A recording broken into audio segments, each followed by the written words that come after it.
told Lil Nip to slow down for his own fucking sake. He done toured this town, don't make the same mistakes, boy. Get the shit straight, get at the top of your game, boy. Listen to your mom, I'm your #1 fan, boy. Sounding like a motherfucker, game tighter than your brother. Lil Nip is no sucker, got his smarts from his mother. Try to touch him, see what happens. Lil Nip come back snapping, told my nephew same shit. Get those A's and B's and shit. Tell those bitches who you with. Tell them you can't to Lil Nip. Okay, but I'm going to talk about my book about life after death. That's what I meant. We're going a little serious here for a little bit. Because I talk at this also at ashrams all over the world. And they said it goes along perfectly with their teachings, with the Hindu religion. So I'm involved with a lot of different religions too, because it makes so much sense. But in my work, when you do the past life regressions, in order to do it correctly, you must take the person through the death experience. And a lot of hypnosis classes say, no, don't touch that, it's dangerous. It is not, because I've done thousands and thousands of people, and I've had them die in every way imaginable you could think of. And nobody's been harmed if you know what you're doing. And that's why I know it can't hurt. But during all that time, the 30 years I've been doing the past life regressions steadily, I took so many people through the death experience, because in the death experience, sometimes the answer for the problems in this lifetime. You know, phobias, allergies, you can see where that would come from, the way they died in the other life. But also medical things that are wrong with the body go back to the way they died in the other lifetime. So all of this is very important. So I found by taking hundreds of people back to the past lives and bringing them back through the death experience, they all described it the same way. They all said the same thing. So this is not near death. This is what I'm going to tell you about is what they described as real death, what really happens when you die and when you cross over. Because near death, you go so far. You have to come back. But this is what happens whenever you go all the way. And I usually give a longer lecture, so I'm going to try to stick to the main points, and then we'll see if you have any questions. Because I encompass just about everything you could possibly want to know in this subject. Okay, what I found out, well, people say this makes them to where they're not afraid anymore when they find these things out. And also they like to know if somebody has died, they want to know where they went. So these are important things to know about.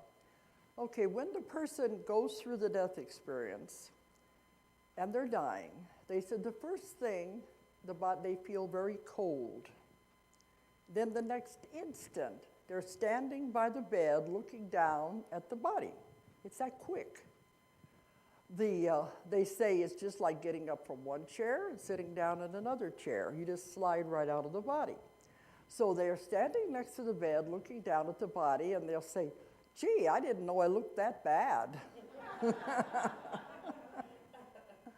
And believe me, the last thing they'd want to do is go back into that body. Usually it's sick or it's diseased, and there's no hope of it ever getting well. They don't want to go back to it. Because the next thing that comes into their mind is, hey, I'm out of there. I'm free. I can go anywhere I want. I can do anything I want.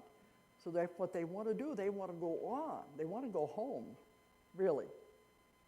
It's the people who are left behind are the ones who grieve about it. They want them to stay with them. But do you really want them to be back in a body like that most of the time there's no hope for them? It's better to realize to let them go, because when you hold on to it, you're being selfish. It's just for yourself.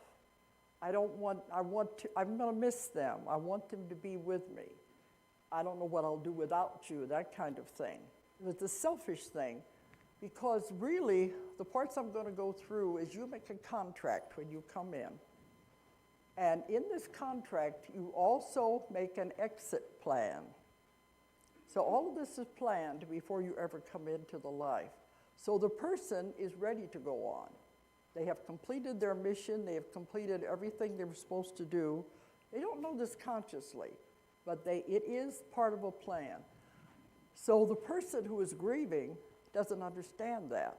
It's time for them to go. They are going back home. And you have to continue with your life as part of your plan and your contract. Anyway, the first thing they say is, oh boy, I'm out of here. I'm going to get to leave. I can go home. And I've found you are never alone. This is one of the greatest fears people have. They think when they die they're going to be alone, going into the great unknown. That's not what happens. You are never alone. You're never alone when you're alive either, but you don't realize that. Because when you come into a lifetime, you have a guardian angel, if you want to call it that, a guardian angel or a guide that is assigned to you specifically. They have to be with you your entire lifetime. They have to take care of you. They have to be there for you. And they love to help you, but they can't interfere. They can only help if you ask for help. And if you do, boy, do they take over. But sometimes it can be a deceased relative that is assigned to you to be your guardian angel. But you do have one. And if your life gets a little complicated, you may have more than one. You can have as many as 4, all taking care of different things. And if your life takes a sudden turn in a different direction, sometimes these guides will change places, and another one will come in that has more expertise in your field that you're going into. So you always have somebody there. So whenever you actually die and leave the body, you always have someone, I call them the greeters. Someone will come to meet you and take you where you're supposed to go. Now, all of you have probably been with somebody dying in a hospital, and they see unseen people around the bed. Have you ever had that happen? Usually it's deceased relatives. They see them standing around the bed. This is very real. The doctors and the nurses try to say, well, it's just the drugs or the oxygen deprivation because they're dying. No, it's very real. And I've had other nurses say it happens a lot, that they will see people there, and you notice they're always very happy. So-and-so is here, and they know they're going to go with them, husband, relative, or whatever it is. So if they aren't there, the guide or guardian angel will be there, but you'll always have somebody to take you where you're supposed to go. So then they're taken to the other side. Now, usually when I'm talking to an audience, I say, how many of you have ever had near-death experiences? There's always people in the audience that say they have had near-death experiences. I don't care what the doctors say, it's very, very real. That I've had enough proof of it in my work, I know it's very real. But in most of the near-death experiences, the person either going through a tunnel or they're going out of their body, they are going toward a huge light. And they never reach that light. They usually are turned back before they get to that light. Usually there's somebody there who says, are you sure you want to go? You have a choice, but maybe it'd be better if you go back. Your family needs you, things like that. But sometimes there's someone there to give you a choice if you want to return or do you really want to go on. It's your decision. But whenever they decide to go back, they never go all the way to that bright light. I found out what that bright light is. This is why they don't actually die, because they don't go all the way. The bright light is a huge energy source. You may even want to call it God if you want to, but it's a powerful energy source. And when you actually do leave your body and die, you go through that light. And when you go through that light, the silver cord is severed at that time. You're all attached with a silver cord, our spirit, which is the real you, and the body the entire time you're alive. Because every night you go out of your body. Everybody does. The spirit, the real you, imagine how bored it would get sitting around waiting for the body to wake up. The body's what gets tired. The real you doesn't. And so it's sitting around waiting for you to get up. Okay, let's get on with it. As soon as the body goes to sleep, you're out of there, having all kinds of adventures. You're going to the spirit side, you're talking to your guides and your masters and getting instructions, or you're off anywhere you want to go in the world, seeing people, looking in on them, whatever you want to do, or you can go off to other planets, other dimensions. You do this every night, but you don't know it because, well, you're not supposed to know it for one thing, it'd be too confusing. But the only way you remember is if you have dreams of flying or dreams of strange, unfamiliar places. So we're off having all these adventures every night. And in toward morning, when it's time to get back to the body, we are connected with the silver cord the whole time. You're reeled in, so to speak. They reel you back in to where you're back in the body again. Then the body has to wake up and you're ready to continue your daily work. So whenever you actually die, you go through this energy source. At that time, the silver cord is severed immediately by the energy. When that happens, you cannot return to the body again. That's the spark of life. Once that spark of life has left the body, it begins to deteriorate immediately. You ever watch someone die, you know something's gone, it's left. At that point, the body begins to deteriorate. Then you're on the other side and you cannot come back. The only way you have ghosts, you have people coming back and giving messages, apparitions, but it's not the actual person because they can't come back into the body again. So once you get over there, you're met with great love. There is no hell. There isn't. I've done thousands and thousands of cases. There is no hell. Hell is an invention of the church, and you can see why. It was never in the Bible. It's something has been invented. There is no hell. A loving God would not do that to people. You are allowed to make all the mistakes you want. You're allowed to come back and do it again and again till you get it right. They don't punish you just because you make a mistake and throw you into an oven. It doesn't work that way. You have to realize you have made mistakes. Earth is a school, but it's a school, you come here to learn lessons, but it's a school where you can't skip a grade, but you can have to repeat a grade. You don't get it right. You have to come back and do it again until you get it right. You can't go from kindergarten to college. It's impossible. You have to learn the lessons, and the lessons are not easy.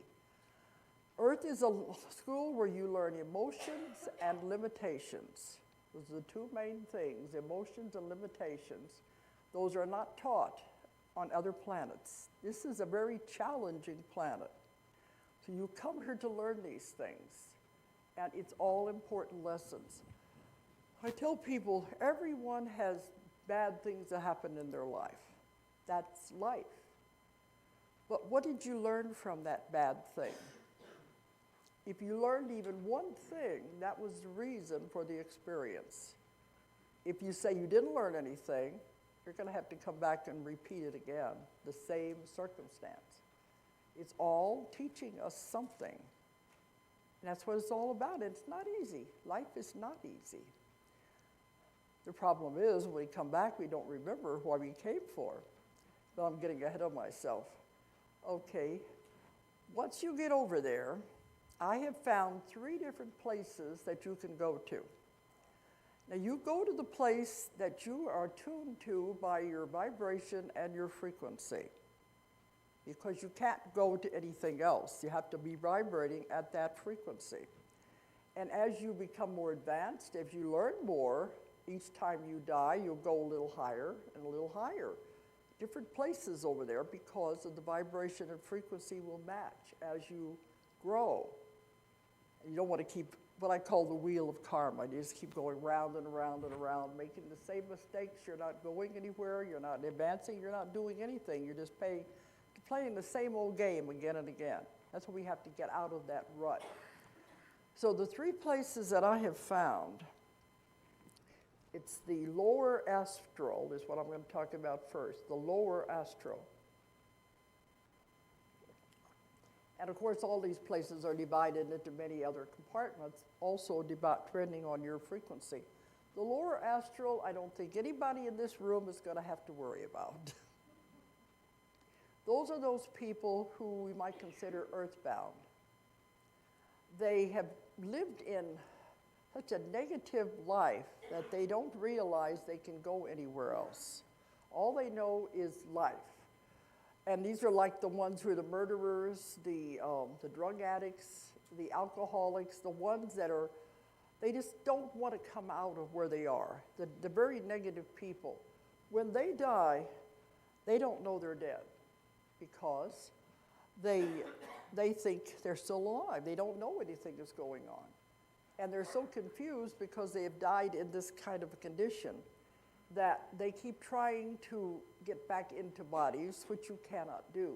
I have found there is no such thing as possession, there is no such thing as demonics, because the soul is protected solely by a shield.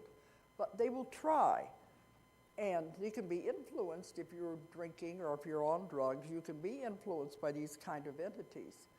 But see, they don't realize they have died.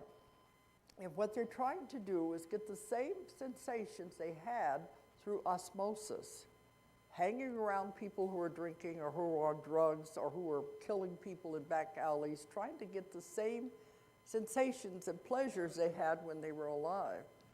Well, the greeter, the one who's supposed to take them on, is there, and they're shaking their heads saying, well, when are you going to get, no, I'm here, you're supposed to go on. But they get so involved in it. But after a while, it's like, this is boring. I can't get the same sensations. I can't do it. I can't get back into what they thought they were supposed to get into. It's boring. There must be something more to it. At that point, they look around and they see the one who has been sent to take them on. They said, are you ready to go now? And so they'll go with them. And they're always met with great love, because they know they just went down a wrong path. And all they have to do is they have to go to schools, they have to take lessons on that side so they can be ready to come back again. You come back too soon, you're not ready, because it's that negativity will carry over. So that's the lower astral. And I don't think anybody here is going to have to worry about that, but you should know it's there. The middle astral is, I think, the equivalent of what the churches call heaven. It's very beautiful, it's very wonderful. They've all described it the same way, that there's a beautiful lake, there's hills around the lake, there's all kinds of houses. If you decide your idea of heaven is to live in a house just like you just left, or maybe one that's better, maybe you want to live in a castle, you can have it. Your idea of what is the best, what is your idea of heaven? That's where you will go to. What kind of a house? If you decide you want to spend eternity living in this house with your friends, your relatives who have died, that's your idea of eternity, you can have it. That's what the churches usually talk about as heaven. It's extremely beautiful. There's music in the air. They said the colors are so vibrant that some people who have had near-death experiences bring back that memory of the colors, especially the flowers. There's huge gardens, and the colors are so extraordinary. You've never seen anything like it. And they remember when they come back from near-death experiences, they say even the molecules of the plants and things seem to be vibrating for a while after they get back, because they have that memory of the colors in their mind. And I asked them one time, is that an imitation of Earth, our plants and flowers? And they said, no, Earth is a very poor imitation of what's over there. If you could imagine flowers that never die, roses that are always perfect, that is what it's like over there. So it's extremely beautiful. So they go and they're living with their relatives, doing everything they ever wanted to do, and it's the idea of a perfect heaven. The only problem is, it doesn't last. That's not the way it is. What are you learning if you just had it perfect forever? So after a little bit, a knock will come at the door, and they'll say, okay, you're ready to go up and do the review of your life. And they'll say, what do you mean? I'm perfectly happy right here. I don't want to go anywhere. This is heaven. I don't want to go anywhere. So said, no, that's not the way it works. You know, you've been here for a little while, but now we got to move on. So they take them up to the review board. And there are boards, there are elders, there's masters. They can't tell you what to do, but they're there to advise you. So you go up and look, and they're going to show you your life. They show you everything you have ever done, every word you've ever said, everybody you have ever touched or hurt or anything. And believe me, this is not easy to look at. They're showing it very objectively, but they don't show it just from the viewpoint of you looking at it. They show it from the perspective of everybody you were involved with. You begin to see it from their eyes, from their viewpoint. And believe me, that hurts, because all of a sudden they'll say, I didn't know I hurt them like that. I didn't know what I said affected them that way. Because, you know, we do that. We go through life. We don't pay attention to what we're doing to people. But over there, you see it. And you see exactly what you've done and exactly the way that affected the other people. I think if more people understood this, we'd be kinder to people, knowing it's going to come back on us. Because you don't put yourself in their position. But if you see what you have actually done to that person, then suddenly you say, I've got to repay this. This is what's karma. I can't let this go by. I have to do something to repay what I have done to that person. So then you talk to the other soul. You'll say, well, we didn't do such a good job, did we? Maybe we ought to go back and do it again. This time, you be the husband, I'll be the wife. You be the mother, I'll be the child. Because you can switch roles around any way you want. It doesn't make any difference. It's all a play anyway. It's just a game. It's all a play. I've had people go through the death experience, and when they're up on the other side looking down at it, they'll say, it was just a play. I see all the actors in the wings getting ready to come on and play their parts and put on their costumes. It didn't mean anything. But they said when I was there, it was so intense. It was so much emotion. And I was in the middle of all of this. But they said from over here, it's like a blink of an eye. You can look at it from two different things. We get caught up in the illusion. These are the things that are important for people to know about. And it is just a game, just a play, but we're playing different parts. You have a body, you are not a body. This is just a suit of clothes, I call a costume, you put on to play this part at this time. The next time around, you know, suits of clothes, no matter how much you attach to them, how much you like them, they are going to wear out. You have to eventually throw them away. And when that happens, you just get another suit of clothes, another costume to play the next part that you're going to have to come back and do again. So you have to make these plans, and you have to make your contract with these people. Okay, let's go back and let's do it again. Let's try this time. Sometimes they've gone through a series of lives with the same people making the same mistakes again and again and again. And it's finally time to tear up the contract and say, it's not working. Let's just forget about it. We tried, but it's not working. So this is what happens in the middle astral. The upper astral is my favorite place because I love knowledge. I'm so curious. I love research. I want to know more.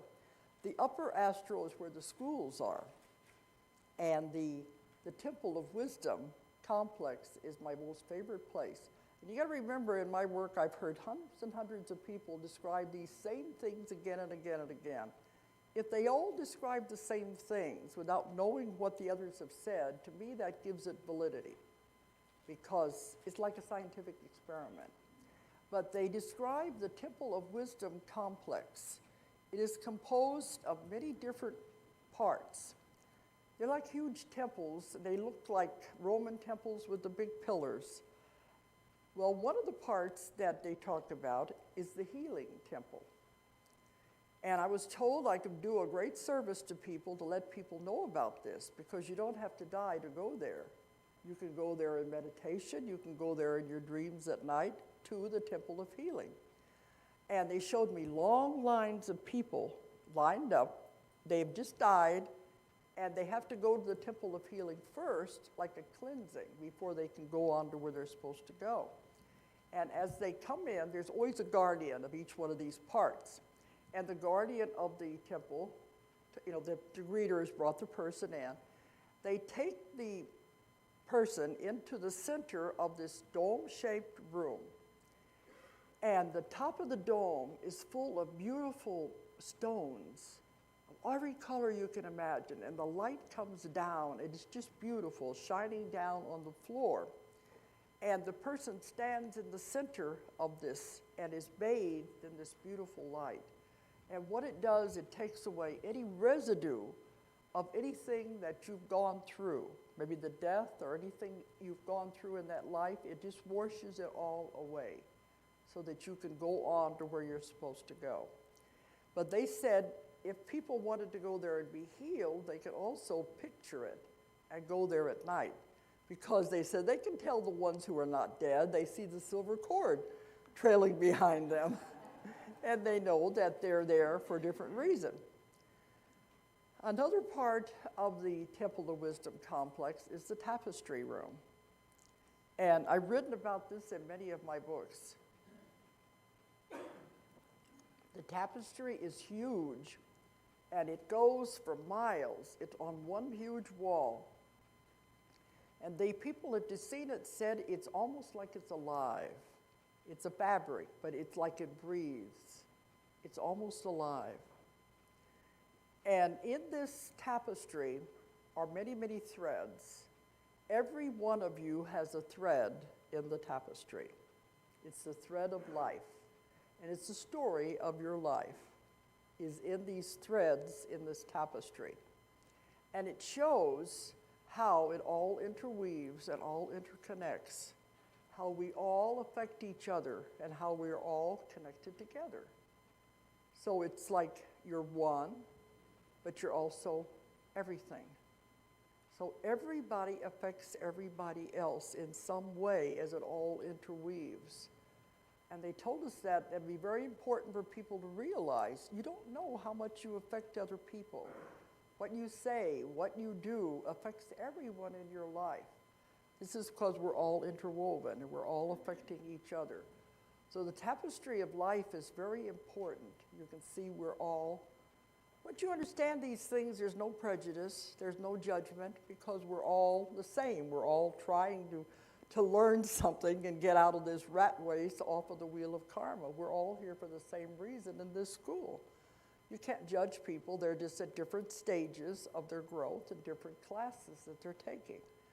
So the tapestry is very important. And it's been explained in several of my books, if you've read mine, about that.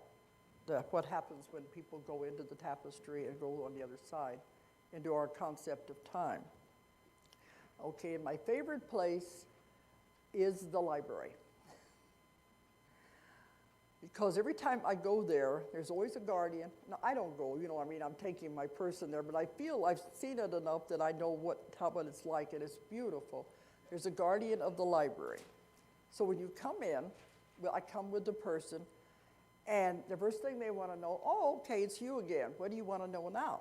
Because they know me. So that everything I've written about, my research, I ask them questions, I can have the information, because the library contains every information you can think of.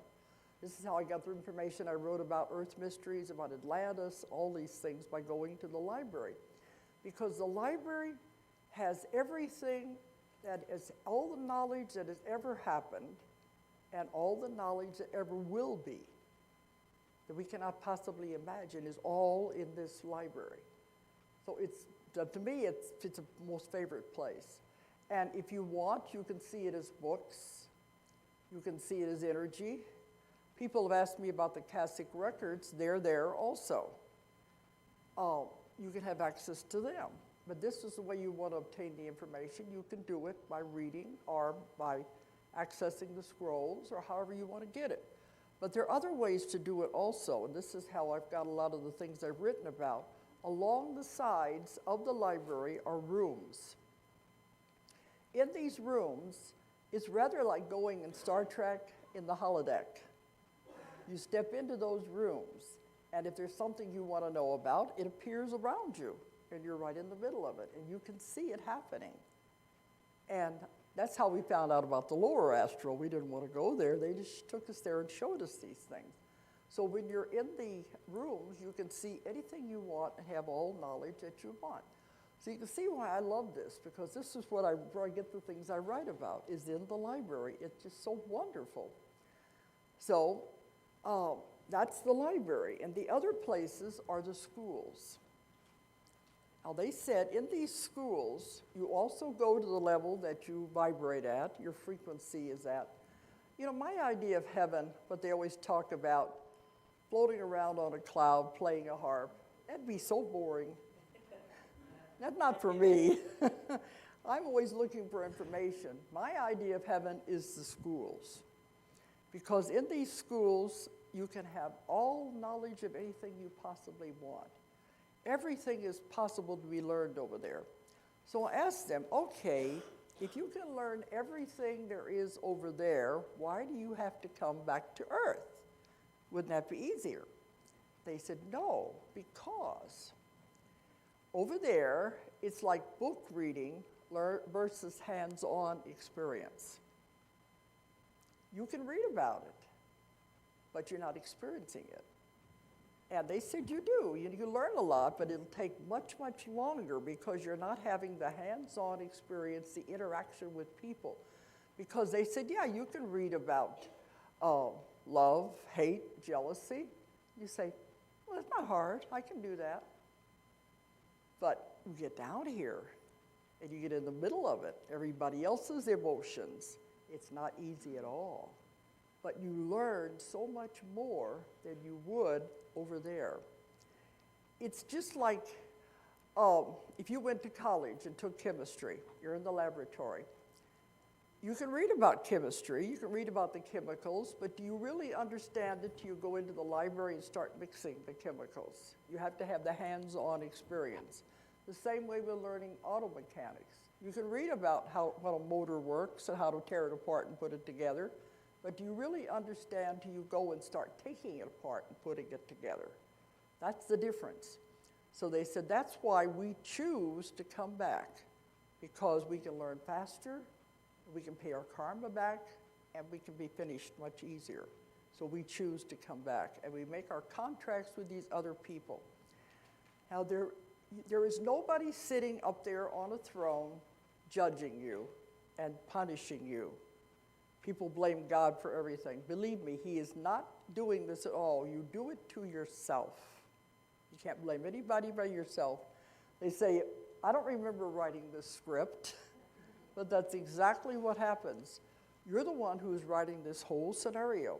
There's nobody up there who is judging you and punishing you. You see your life. You see what you have done. You see the people you have hurt. You make the contracts. You judge yourself. And there's no harsher judge than you yourself. You see, you're the one that are creating this because you know you have to pay these things back, and that's where karma comes in. So anyway, you make your contract, and you're ready to come back. Okay, you have your little package or your nice little plan. You come in and say, okay, I'm going to do all of this. I want to get it all done at one time. I want to really finish. I don't want to have to come back and do it again.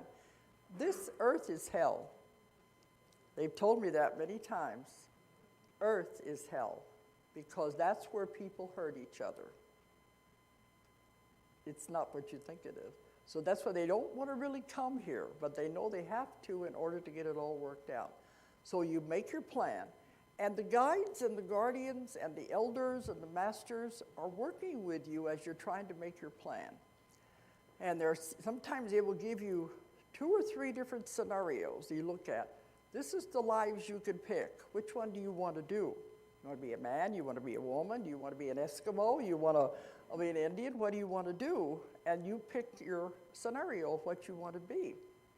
Sometimes you want to take on too much, because they'll say, I want to get it all done at one time. And they say, you know, it's not a very good idea. They can't tell you what to do. They can advise you, but they'll say, you know, it's going to be really hard if you do it like that. He said, I don't care. I want to get it all done. It's like taking college and not leaving any time for extracurriculars. You just study all the time. You can't take it. It's too much. They said it doesn't matter if you get it all done at one time. You can always come back and do the rest. Do as much as you can, as good as you can. That's all you're expected to do. So they'll tell you, all right, if this is your decision, it's not going to be easy. We'll help you, but it's going to be hard. So you make the decision. You write the script. You pick the characters. You make all the agreements with them. I'm going to be your husband, wife, daughter. I'm going to meet you on a street corner sometime, and we'll be friends from then on. You try to write the whole scenario. You come in with your nice little plan, all wrapped up like a Christmas present.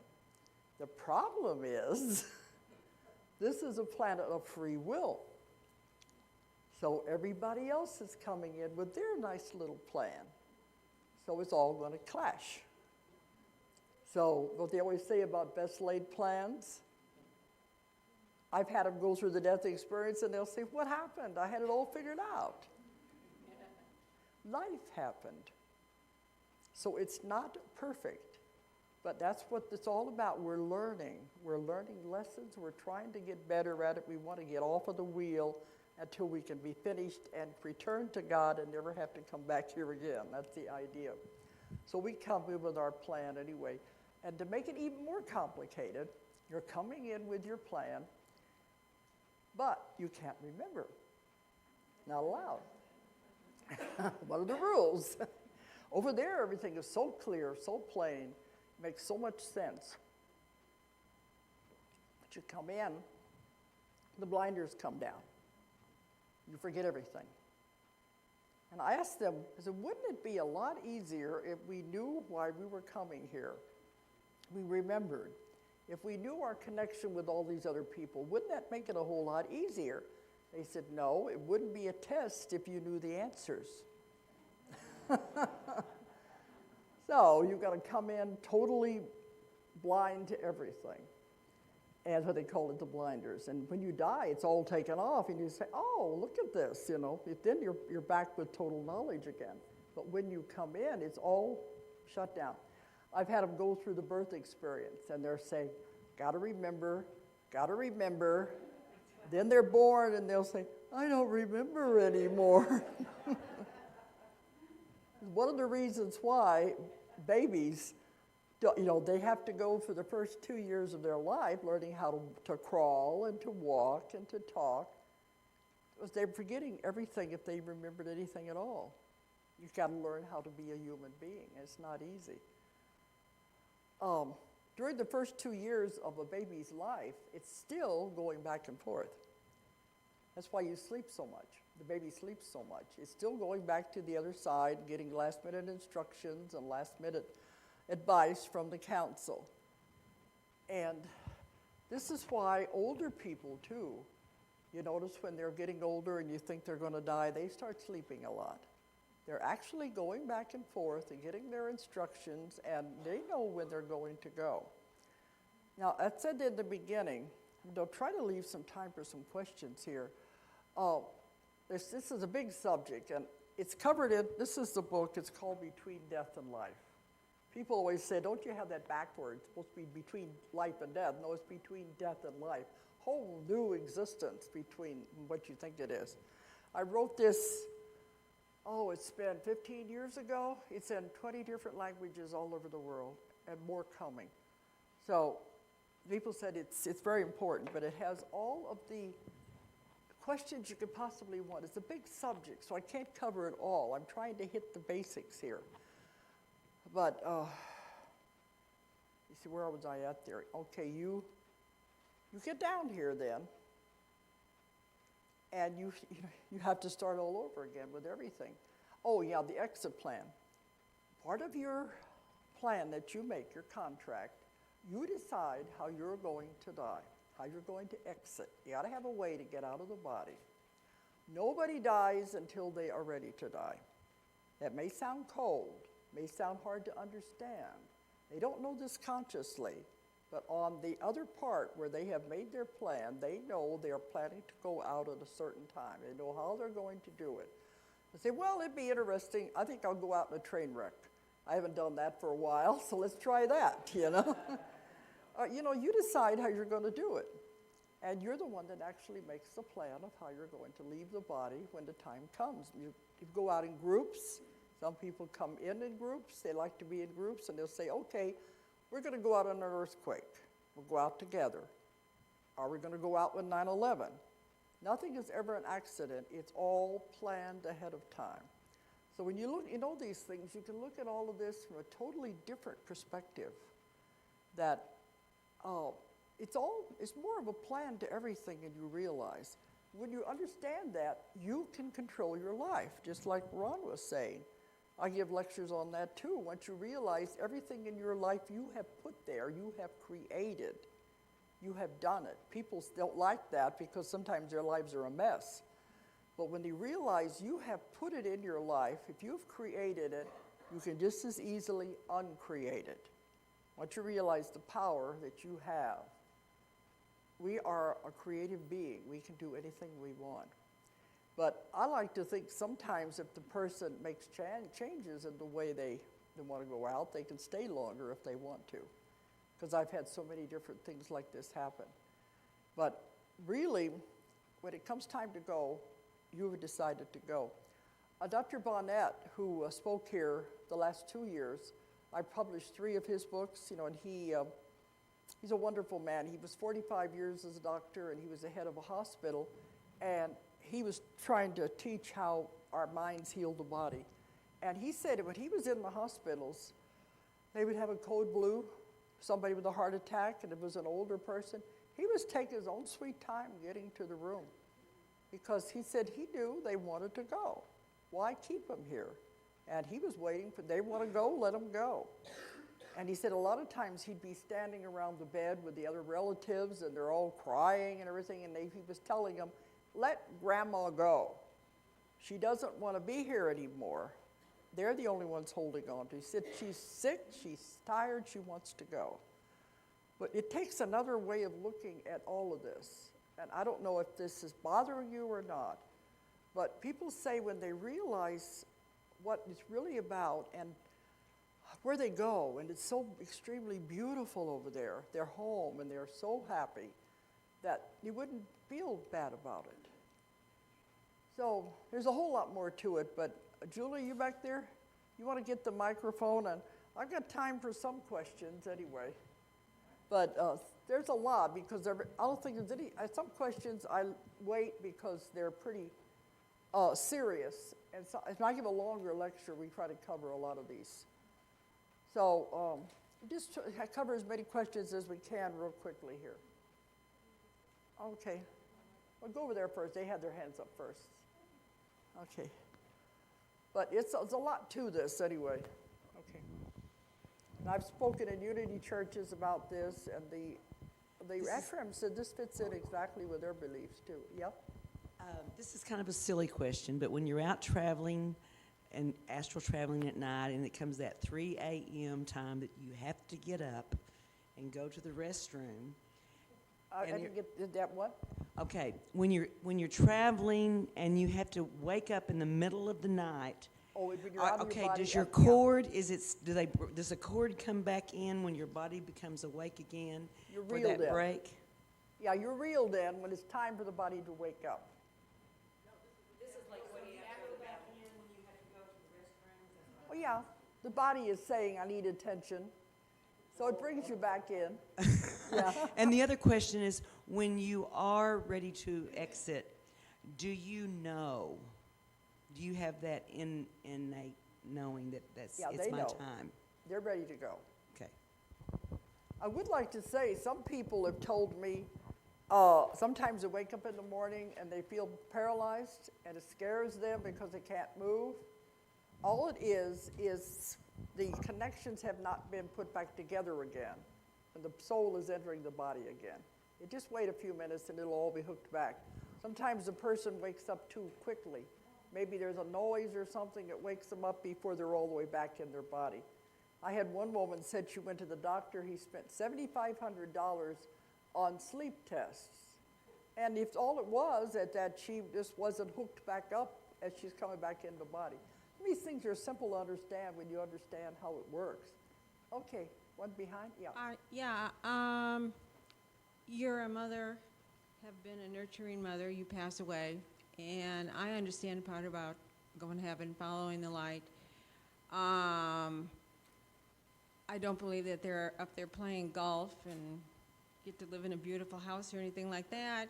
My thought is that they come back down, that God sends you back down into somebody that needs your help. Like my mom passed away. Yeah. I have a sister that is dying of cancer. I just can't imagine my mom just hanging up out there, having a good time, and God just sending her to school, and she's not helping my sister. How do you know she's not helping her? Oh, I know she's got to be. That's where she is. That's Like where I she's said, got sometimes the allies. relatives are assigned to come back and take care of the ones who are still Yeah. alive You know? if they're needed. Yeah, I would think so too. I just, you But know. otherwise, they're sitting up there and they're asked, do you want to come back? And they said, oh, no, they'll be here in the blink of an eye. Don't worry about it. They know you're coming. So Really? they've got their own life to live. I don't know if that makes Really? you feel any better or not. but No. They know you'll be there eventually.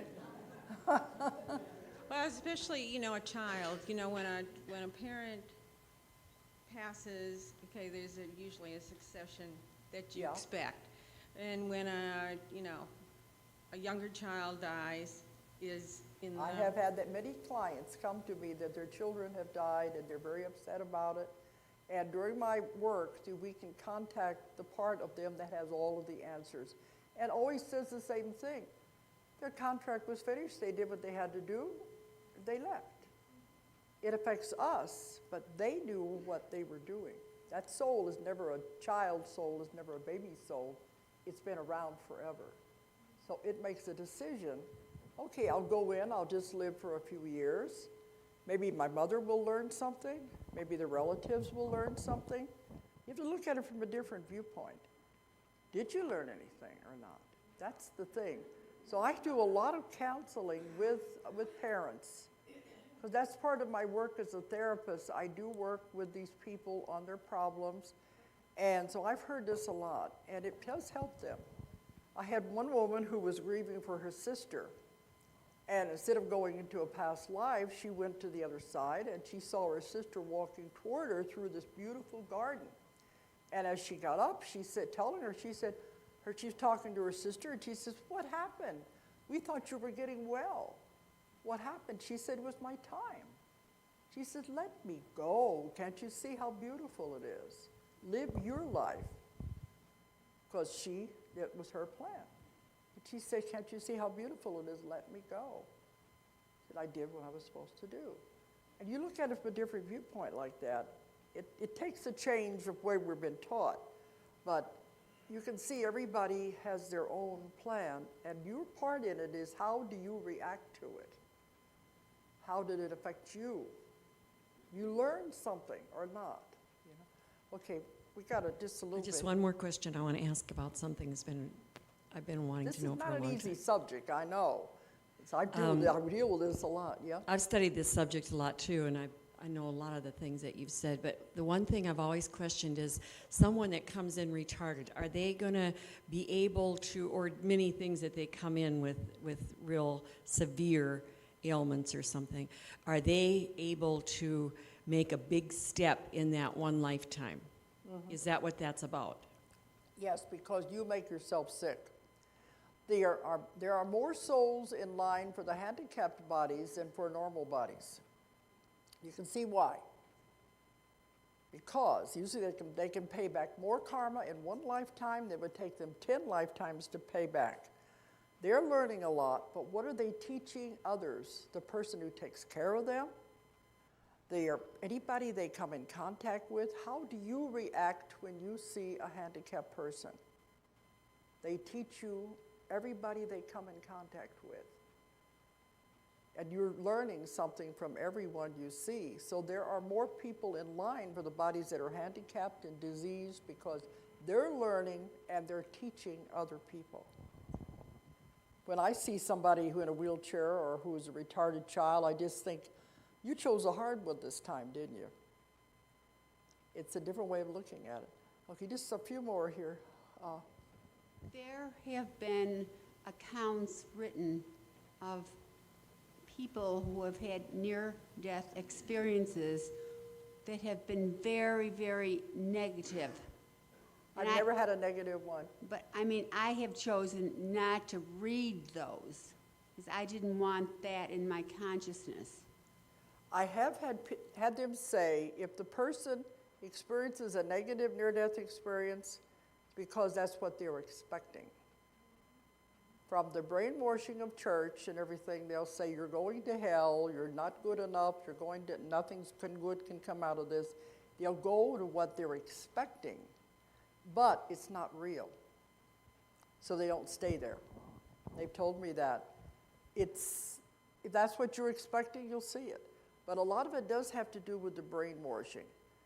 And my daughter worked in hospital in intensive care for a long time. And she said the hardest things that she had to witness were these older people dying, and they're saying they're dying in fear because they said, I've been told by the church I'm going to hell because I'm not perfect. And they knew, even though they lived a good life, I'm not perfect. So why should they die in fear just because the church says that's the way it should be? So that's what I mean. You've got to get rid of that fear because then naturally they're going to see something awful because that's what they've been promised. But you don't stay there. Well, I never read those. What? I chose not to read that type of book because I didn't want that type of. Yeah, because there are people that write these kind of things. But I've done enough cases and they've told me time and time again, it doesn't happen. But if you're expecting it, anything you believe is real, you know. Okay. Yes, I have a true story. A friend of mine, about 2 years ago, she spent about 10 years looking after her mother, who was gradually dying. She had no other one. It's hard to, I can't understand. Sorry. Should I? Oh, have And put it down a little bit. Down here? It's very distorted, yeah? Does this sound better? Up a little bit. Now? Yeah. Try there, okay. See, I need help. I'll see, Thank okay. you. No, it's a good friend of mine, and she had been looking after her mother, who was gradually dying for many years. And I'll just sum it up. Say it took nearly 10 years. After about 9 years, she moved to Oklahoma, and she said her mother got so weak she needed care 24/7, and so on and so on. But she said her mother was gradually dying. She could tell. And the nurses, 2 or 3 times that came in the night, thought she was just about dead, but she came back. And finally, one day, but she knew her mother was very concerned with her because she was alone. She had no children. She was not married. She was concerned for her daughter, for my friend, Carol Jean. And she knew that her mother didn't want to leave her in this rented house that was full of mold and all this stuff. Her mother didn't want to leave her in a condition where her daughter would suffer. So her mother, one night, she said, I know my mother died. Of course, she had nurses training. She said, my mother's heart stopped.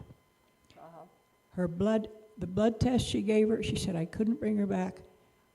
And she said, I just went on my knees and I prayed to God. And she said, then I went to get some medicine or to cover her up. And she said, I put the sheet over her face and all of a sudden mother started breathing.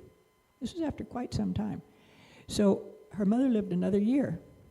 And in that time, my friend was able to buy a house, to clear out the mold, to change her life, to be able to prepare to do other work when her mother was gone.